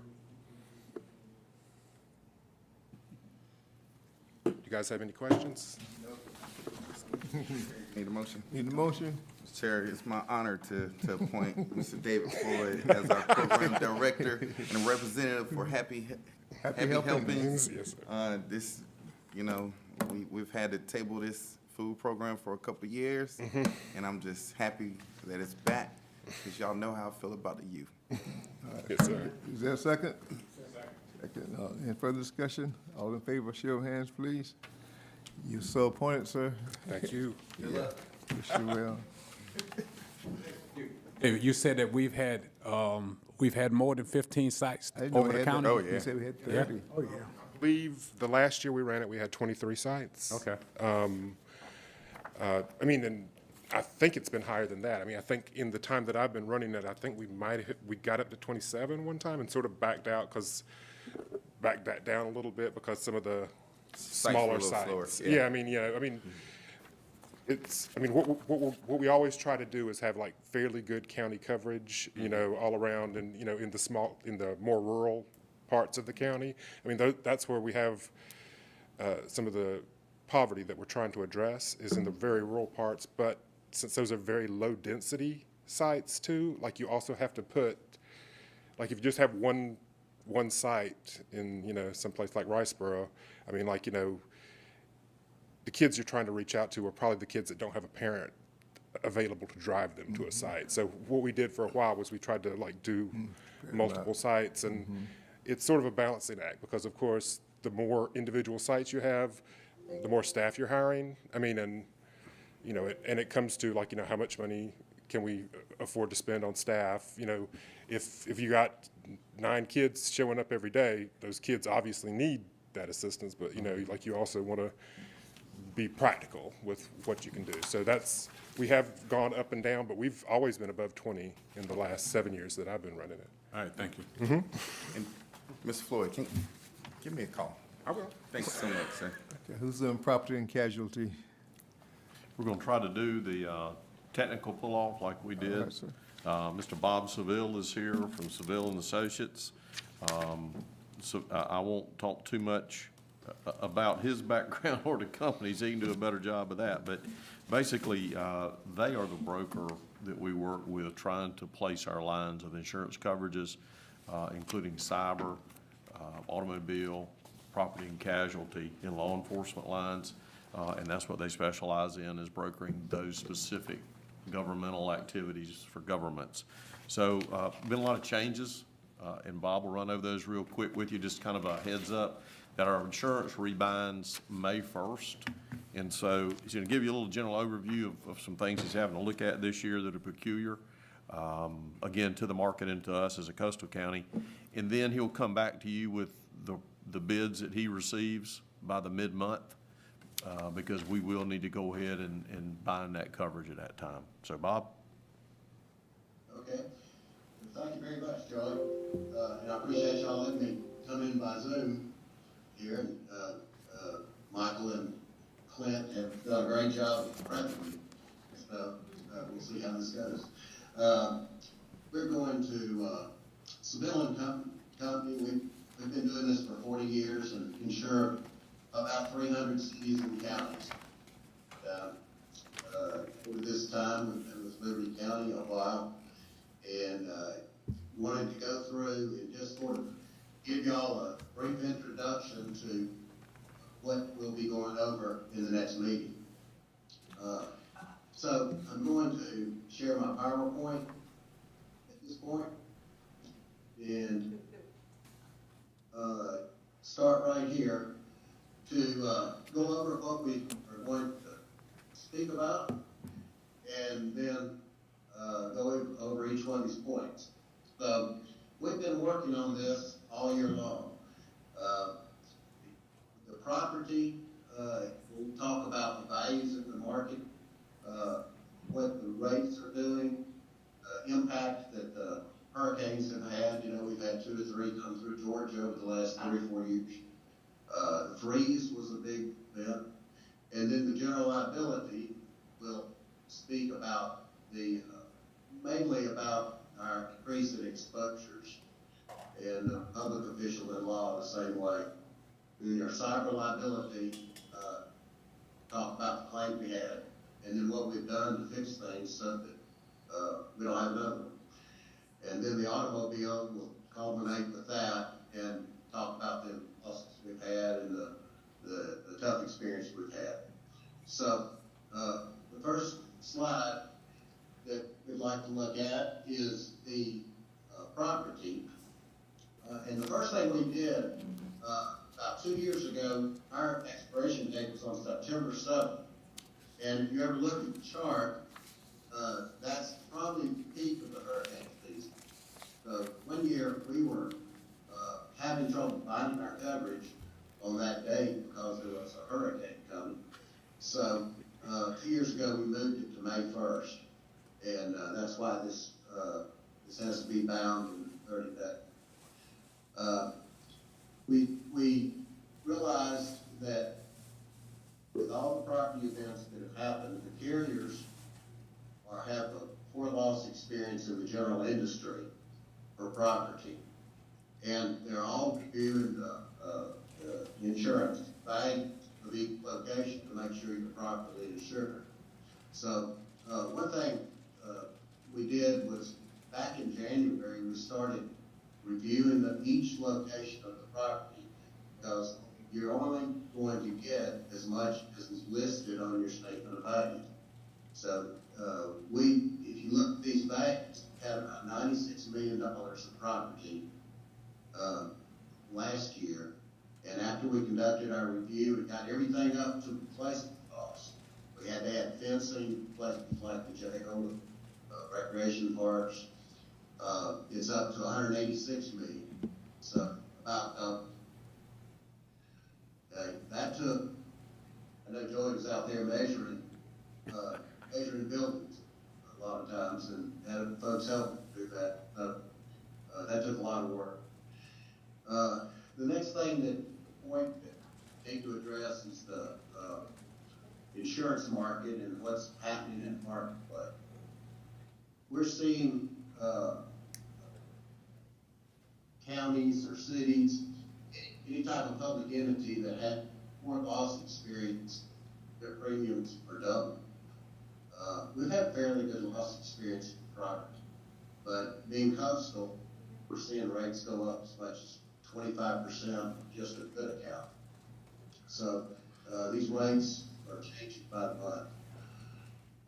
So some of the things we're doing is we're looking at a lot of different carriers. You'll see on the left over there, probably 20 or 30 carriers that we've gone out to.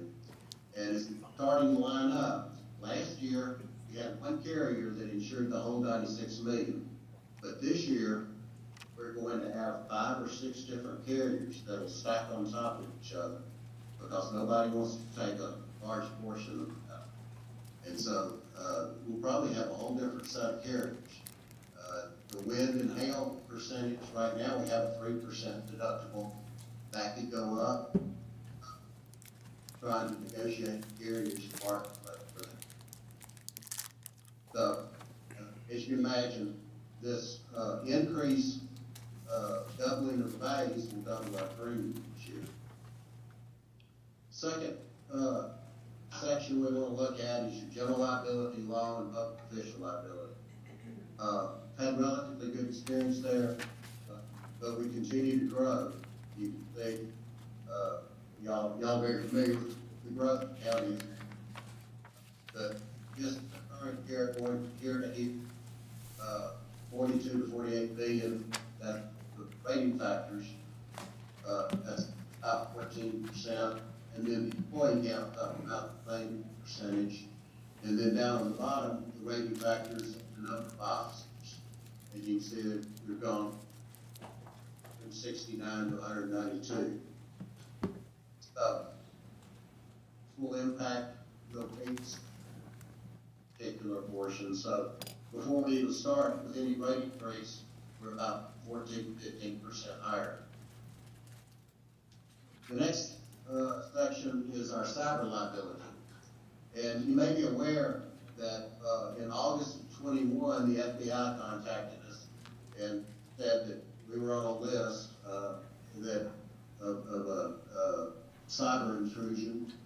And so we alerted the cyber liability carrier, and they spent $74,000 determining that we were clean and that we had no damage. That impacts your renewal because even though you didn't have any problems, they see that expenditure down there.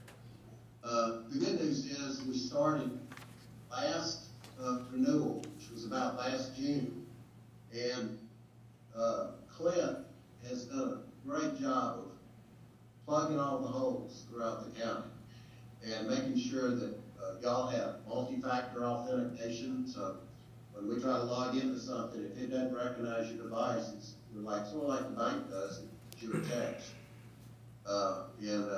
EDR makes sure that we have the right firewalls, and when something tries to come in, you can detect, and not only detect it, but fix it. And then there's other things he's much more qualified to describe than I am. But we've done work all year long, so we've been working on this renewal for probably 12 months. And I think we're at a point now that have the boxes sealed, and we're in pretty good shape. You know, you never know in the cyber world that you're totally clear, but I think you're in as good a shape as you can be. Our deductible on that's $25,000, mainly because of that claim, but generally the public sector sees most cyber claims of any industry. Probably 50% of the cities and counties have been hit. So we continue to see premium increases there, but it's starting to level off a little bit. We're seeing these premiums double each year. We see some light at the end of the tunnel on the cyber liability.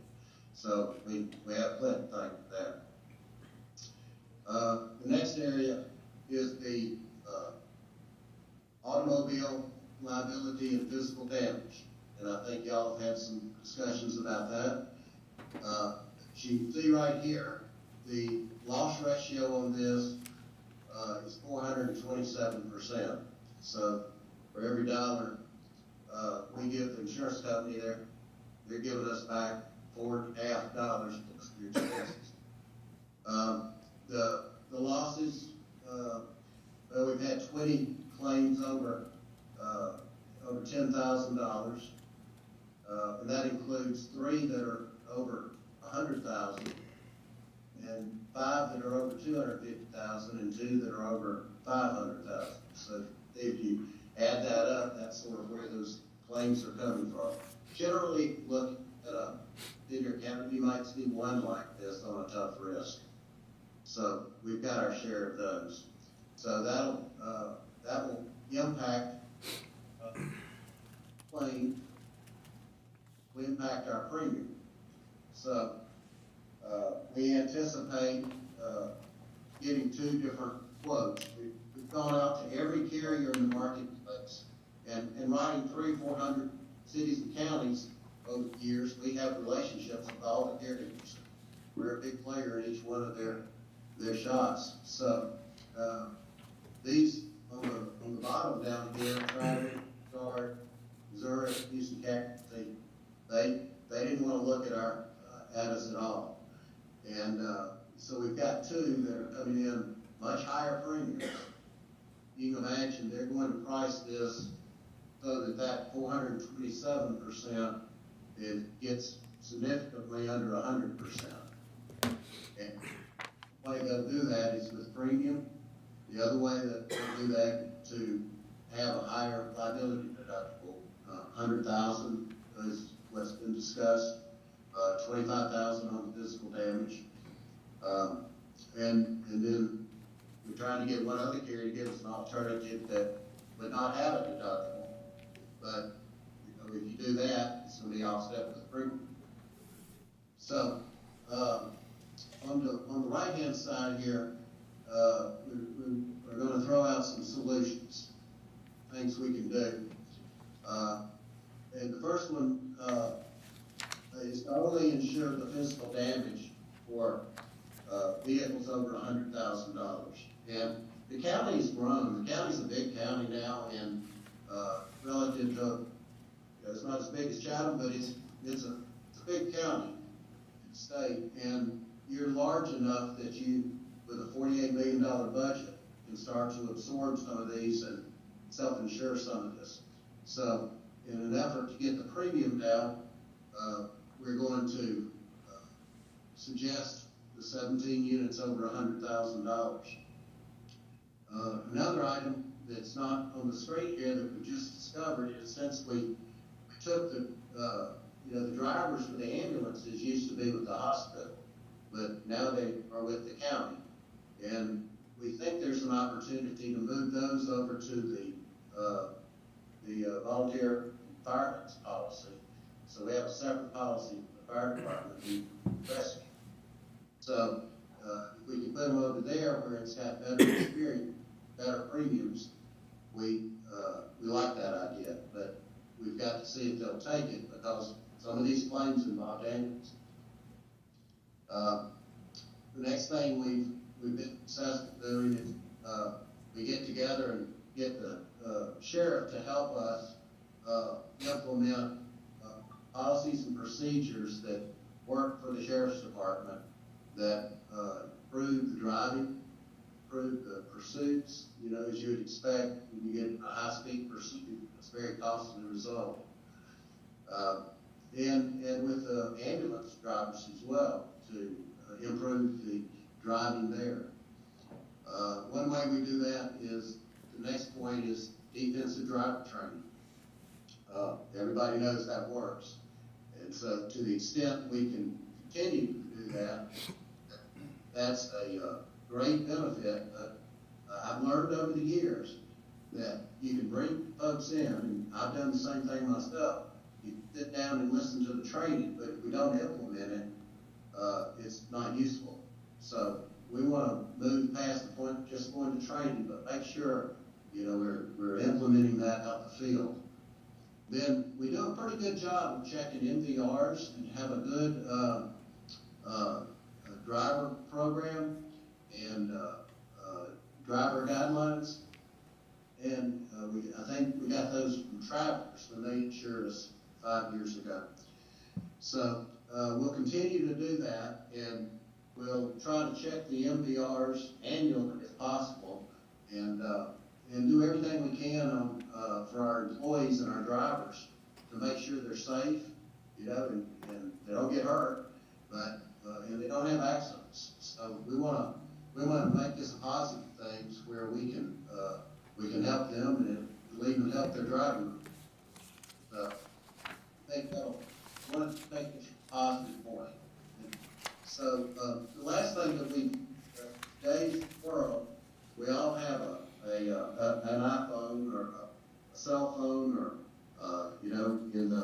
emergency vehicles, they have a laptop. And we want to manage that distracted driver policy so that not only for those non-emergency drivers, but for the emergency drivers to use voice commands and voice as much as possible. They're not looking down while they're driving. So these are the areas where we see the most accidents and we see the most success in reducing losses. So just sort of wrap this up. You know, the property values have doubled, so we expect a similar impact on the premium. The law of public official general liability, that's up 15% exposures, and we'll see some increase there in rate. Industry-wide, that's happening. The cyber liability, we hope will level off, maybe a slight increase, and then the automobile is going to be significant. Joey, you want to add anything to that? I don't think so, Bob. Thanks. We'll continue to work on them to tune all that we can without putting the county in any risk situation as far as deductibles or things like that. I mean, we want to be sure that what we bring back to you in mid-month covers significantly what you want. So, actually what we're hoping is even after we authorize it to bind in the mid-month meeting, that we still could have some last-minute quotes coming in. One of the insurance companies, without directing it which one, that we're trying to get a quote from on the automobile was one that was significantly impacting the tornado events recently. And so the ability to reach out to them and get some response back real quickly, has been a challenge. And Bob and I were talking again this afternoon on this, that, it could be that, they even come back in there after your next meeting. But we're gonna recommend and bind the absolute best policy we can to protect all these lines for you. But Bob, I appreciate it. Y'all have worked hard, and we'll continue to work with you to try to get that detailed and then come back to the commission in the mid-month with what we have. I think he's got some questions. Joey, Mr. Chair. Yes, sir. Mr. Brown, will you have to interact with these agencies to let them know what's going on? Are they already aware? They're not, because we're not aware, Commissioner Stevens, and so definitely they'll be made aware when an insurance company says we agree to bind your auto under these conditions. So whoever we end up with will stipulate the conditions, and then when they do, we definitely will be interacting to say, this is what we're going to have to do if we're going to cover our vehicles. So, yes, sir. I mean, that's kind of how that'll happen. We don't have, in the situation we're in with the market that he described and Coastal County and with some of the things involved with automobile, we're not able to dictate hardly anything to the insurance companies. They are dictating to us because our loss ratio is so bad.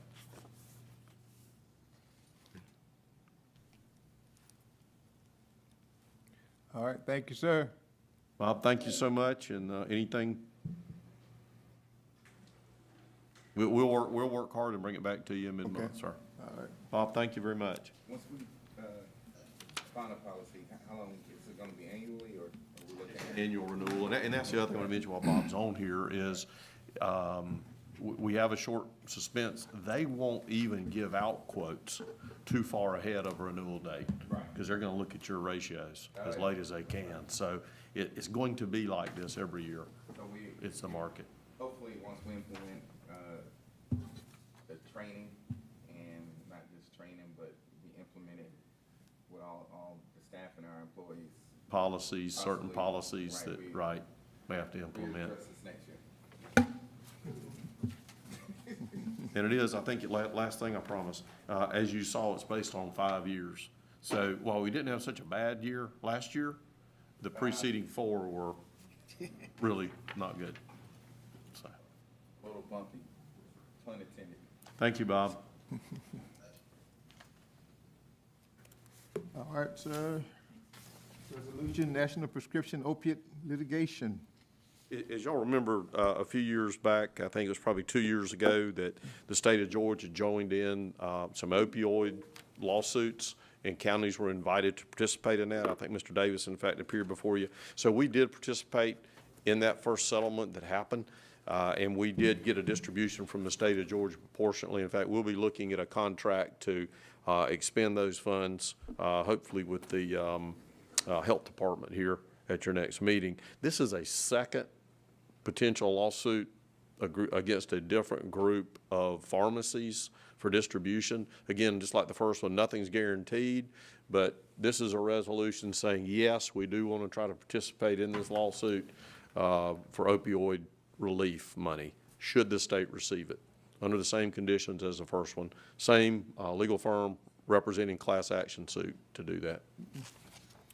Can you share the amount, sir? You don't have it. Well, we don't know yet. Again, it's a new suit being filed, and that's when you have to choose whether to be part of it or not as a member county to do it. Our recommendation definitely is that you join in. There's no cost to the county for joining in. It would just receive potentially some money from the state of Georgia as a settlement agreement, like we did with the last one. And you said that money goes directly to the health department? No, sir, actually, it comes to the counties. I believe this last amount was $60-something thousand that we got on the opioid settlement funds. Do you remember? $82,000, thank you. And so what the county then has to do, it has stipulations in the settlement agreement that it was given of ways you have to use the funds, contracting with someone.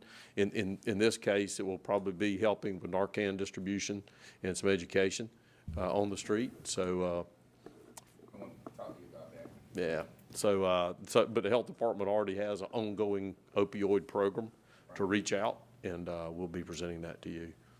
But that's who probably we would want to stay if we get some of this money to contract with. Do we need to, we need to approve. Yes, sir, please, if you'd consider it. Chair, entertain a motion to approve and to. Second? Second. All in favor, show of hands, please.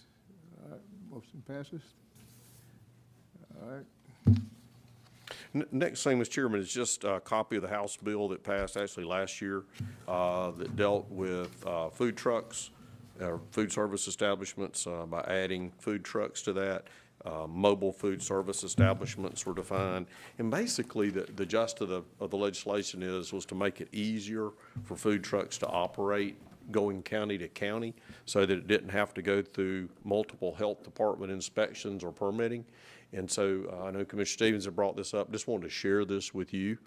So basically, they would still have to get a license in the county to operate, but health department inspection-wise, they wouldn't have to get multiple health department regulations done, or inspections done to go from county to county. They would simply present the inspection they had at their county of residence or where their food truck was located to the local health department they wanted to operate in, and basically that license then also is good for that county.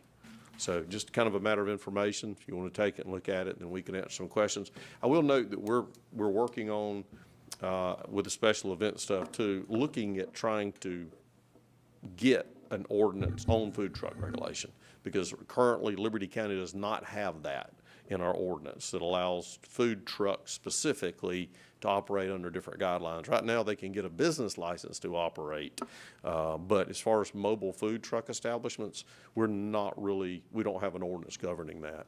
So that's something we're also working on for y'all. Even though it's state regulated, we still need our own county? Correct. The state's only regulating health department inspections with this, is what they're doing. Okay. How can it be, Mr. Brown, I'm just asking a question. Let's say someone buys a license, food truck license in Liberty County, and how many days is it good for? Well, we don't have a food truck license right now. That's the problem. That's the problem. And that's what we're trying to rectify, is to set up that for y'all. That's correct. Okay. So the city of Hinesville does? That's correct. Yes, sir. But the county don't? Can we just change the name on there? Invent the wheel. Let's put it like that. Yep. Okay. So when will you bring this back, sir?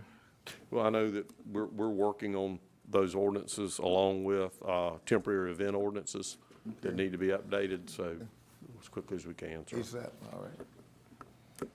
All right. Alcohol license. This is actually for a special event. It's a temporary event alcohol license. Application made by Hassett Patel, really on behalf of Rotary. This is for their annual fishing tournament down there. So your ordinance does say that someone can apply, if they're a nonprofit, can apply for a temporary event alcohol license. So he has made application. Sheriff and Planning Commission have recommended approval. Is the petitioner here? Beat you to it. I try to beat you to it. Is the petitioner here?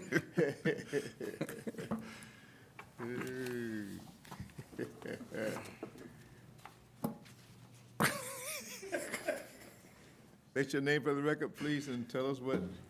Hasid Patel from La Quinta, but I'm representing Rotary International right now. So we're trying to do a fishing tournament at Half Moon Marina. We're applying for to sell beer and wine on that day. Marina, coming in the district. Okay. One-day license, Mr. Brown? Two 2 days, days? Friday and 2 days. Saturday. Friday and Saturday. Okay. All right. And when is the event? On April the 22nd. Okay. For volunteers, if you want to come down and help. Let me check my calendar. The motion? Yes, sir. Should I make a motion that we approve the alcohol license for the 2-day event at Half Moon Marina? Second. Don't make it so easy on him. I know, Oh, man. yeah. I had so many questions for Really? you. All in favor of the motion presented, show of hands, please. All right. Wish you well, sir, with that. Thank you. event. Thank you, sir. Thank you for your backup team.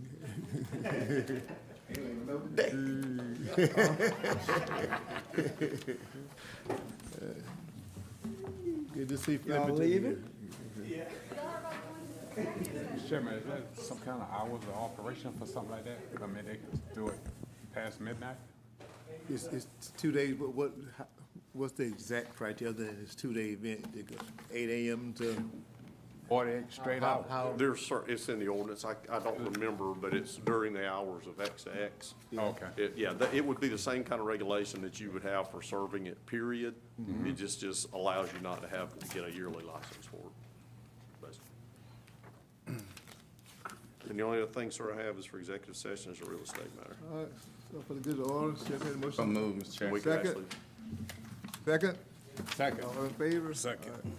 Executive session to discuss could real actually estate. Stay here if you want to, Mr. Chairman. All right.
There's been nothing to report, Chair, entertain the motion to adjourn. So moved. Second, all in Second. favor?